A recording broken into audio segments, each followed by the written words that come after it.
This white calf right here, if you look real close, he real scruffy looking, and the other two, they look real good. You see their coats. This one, he's kind of scruffy, and the other two are real good.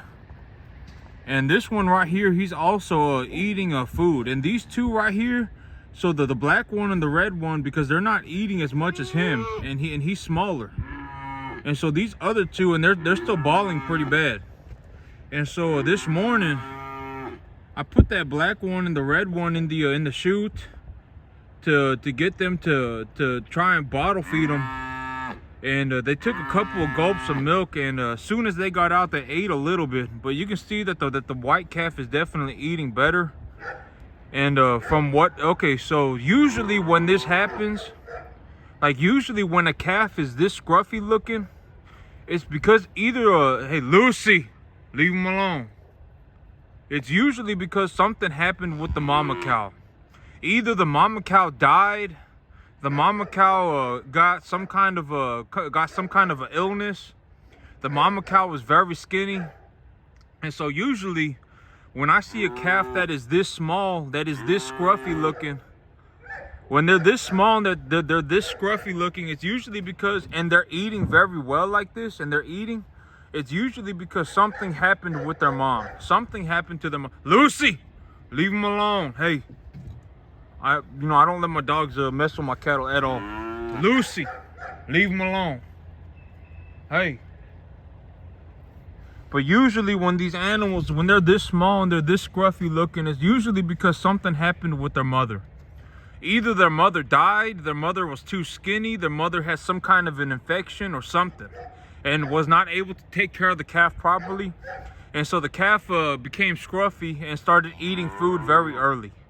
Usually that's usually the case. But this calf seems to be eating just fine. Actually, the black calf has actually figured out that the food is there, so that's good. As long as these animals are eating something, like I don't want them standing here like this doing nothing. You know, if they're just standing here bawling, that's not good. But if they're eating something, they will live they will live past the 3 days, right? Okay, so when I bring in a new animal, if they are not eating anything like at all, they are not eating anything. When they poop, they're pooping out a lot of diarrhea, and they're not eating anything.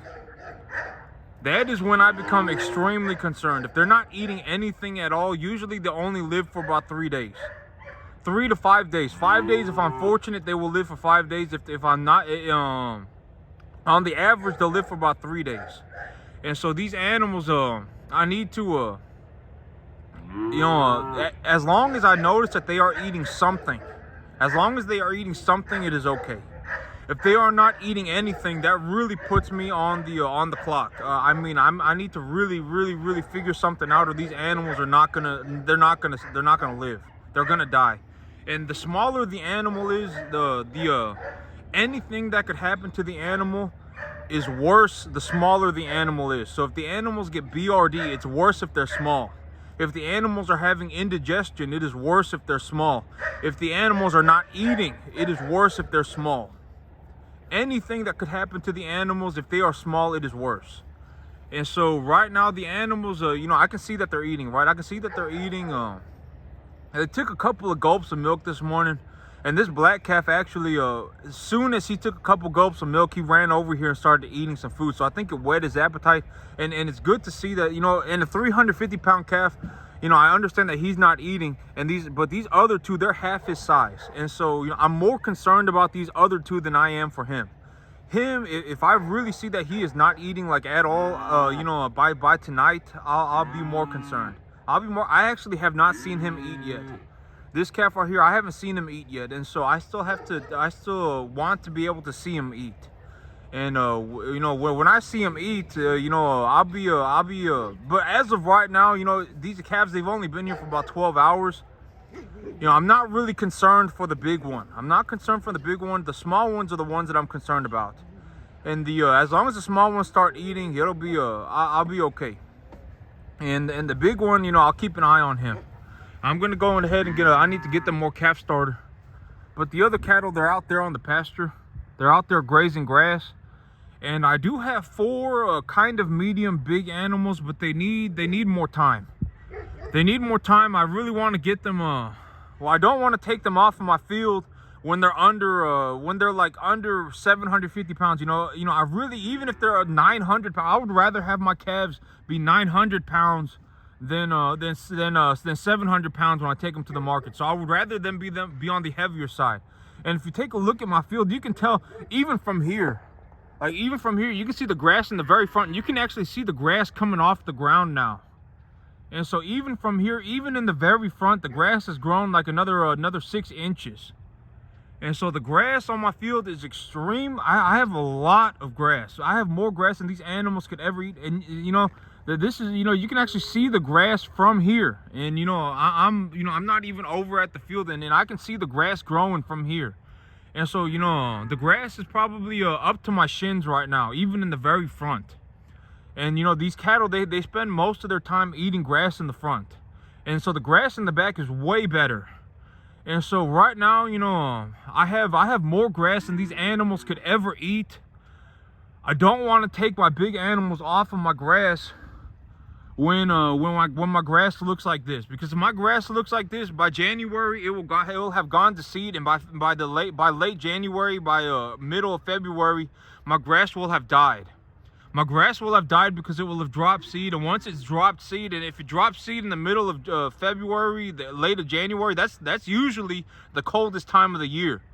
Here in Texas, about January and February is usually when it's the coldest and when it's the driest. In terms of, well, not like summer dry, but it is drier in the winter or in January and February than it is in October, November. Usually in January and February, it usually the weather usually turns cold and dry. And so if my grass dies in the middle of January and the beginning of February, I won't be able to replant it even if I want to. And so I really need the cattle to graze the grass to the ground if possible. But the only way for me to graze this much grass to the ground, look at how many animals I have right now, right? They're not, does this look like they're going to be able to eat all of that? They're not, including the 3 cattle that I have out front. I have 18 animals back there, and they're barely 600-700 pounds. They're not going to be able to eat all of this. This goes straight to the back, and I even have this in the front. And so, these animals, they're not going to be able to eat this, not even close. And so, okay, so the thing about grass is that the grass is what makes me money. And I'm 100%, when I get done with this, I'm going to go and I'm going to take a picture of my fertilizer receipt, 100%. But the grass, this much grass, for me to grow enough grass when the weather conditions are somewhat adequate, or when the weather conditions are at a somewhat optimal level for the growth of the plant material, I can grow enough grass to feed about 100 5-weight cattle, 500-pound cattle, 100 of them, for about $500 a month. So it cost me about $1 a month to feed 500 cattle. When the weather conditions are somewhat adequate, and and all things have to be considered, like how much data do I have collected on my field? The weather conditions have to be the weather conditions have to be adequate. There has to be a lot of things that have to line up. But okay, so the things about things lining up is that it's not luck. I always say, a couple of times a year, almost every year, I would say 9 out of 10 years, 2 or 3 times a year, everything lines up every year. 9 out of 10 years, there are usually 2 to 3 every single year. There are 2 to 3 big windows of opportunity for me to go and do a lot. Every single year. It's not like, oh my God, this is luck. Oh my God, I got luck. I got lucky 5 times in a row. I got lucky when I planted the ryegrass. I got lucky when I planted the Sudan grass. Oh my God, I got lucky when I planted the winter wheatgrass. And that's not how things work. It's not luck. When I grew the ryegrass, I collected data. Even before I grew the ryegrass, I was collecting data in small totes, and I was collecting data, while growing cherry tomatoes. And when I was growing Sudan grass, I was collecting data. When I'm growing winter wheatgrass, I'm collecting data. And it's very easy to collect data. It's you know, I just literally, you know, I take a picture of my receipts. My receipts have a date stamp on them.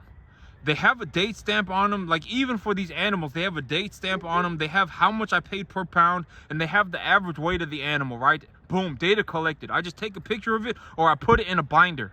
I put it in a binder, and if I want to look at it, I just flip through it and I see it right there, right? It's got the date on it. It's got the price on it. Everything that I could possibly want, it's got it on there. And so,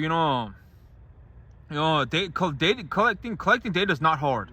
And so, like, right now, I probably have enough fertilizer on this grass to last me until about January. I put it on there about last week. And, it cost me, I think it was $650 or something like that, $600 or something like that. And so, these animals, they're going to be eating this grass, and I have an unlimited supply of grass. I need more animals, if anything. If anything, these animals are, there's going to be so much grass left over that these animals are not going to be able to eat it, not even close. And so, right, and the thing about grass is that it is in my best interest to feed as much grass as possible. When it comes to, because I understand, like, the American consumer, like farms like mine tend to make the most money in terms of the premium that we receive for our cattle, because in America, the grass-fed beef is like the number one grass product, or excuse me, number one cattle product. People other than organic, like if I was gonna go organic, grass-fed, nowadays, you don't hardly. Okay, so the thing about no antibiotics given and antibiotic free are two separate things, because I can have an animal that I gave antibiotics to, and in 2 months, and in a month and a half, 45 days or so, the antibiotics will be gone from the animal's body. And so technically that animal is antibiotic free, and I can stick an antibiotic free sticker on the beef packaging if I felt like it. The thing about antibiotic free and no antibiotics ever is completely different. I mean, if an animal was never given antibiotics, it's completely different than an antibiotic-free beef product. Because if I have an antibiotic-free beef product, that animal could have been given antibiotics its whole life. I could have been feeding the animal antibiotics for 10 months straight. And then just the last month and a half, I just don't give it antibiotics, and the animal is going to be labeled as antibiotic free, because they will test the beef and they will say, okay, the antibiotic levels are practically zero, and then they'll just stick an antibiotic free tag on the meat. And it doesn't matter what it is. It could be chicken, it could be beef, it could be anything. And so, antibiotic free and no antibiotics given ever are two completely separate things. And so, in terms of the quality of the beef product, my farms like mine, we usually tend to get the highest premium. Animals that are fed almost straight grass, I would say about 80 to 90% of these animals' diet is straight grass. And it's not only grass, it is a very, very high quality grass. The animals are putting on fat and conditioning with this grass. Because a lot of people, when they eat beef and it's been fed grass properly, the meat will like turn a different color. The meat will turn a different color, and the fat will have a different taste to it. And so people, when they eat grass-fed beef, that's what they're looking for. They're looking for like that the grass-fed taste. And to get that grass-fed taste, the animals need to be eating a very high-quality grass. And a lot of it. They need to be eating enough of it to put conditioning. They need to be gaining weight, a lot of weight on the grass. And so, it's in my best. It costs me almost nothing to grow the grass. The animals, when they eat it, they put on they put on weight, and they put on high dollar weight. The weight that the animals are putting on, I get a lot of money for it. And so they're putting on high dollar weight. It costs me almost nothing. It is in my best interest for the animals to eat as much grass as possible. And if this grass gets grazed to the ground, it doesn't really matter to me, because if it rains, the grass will grow right back. I just refertilize it, and the grass will grow right back. And so it doesn't really matter to me. If my field was grazed to the ground, I only got a 1/4 inch of grass on the field, it doesn't matter. If it rains, the grass will grow back. And so, if the cattle do not eat it, the grass will die. The grass will go to seed and die. And so, you know, I would rather have my cattle graze the grass to the ground. And so, it's in my best interest to feed as much grass as I can. As much grass as I can. It costs me almost nothing. The animals put on very high dollar weight with it. And, you know, it makes me a lot of money at the end of the day. And so that's it for me today, YouTube. Y'all have a good one.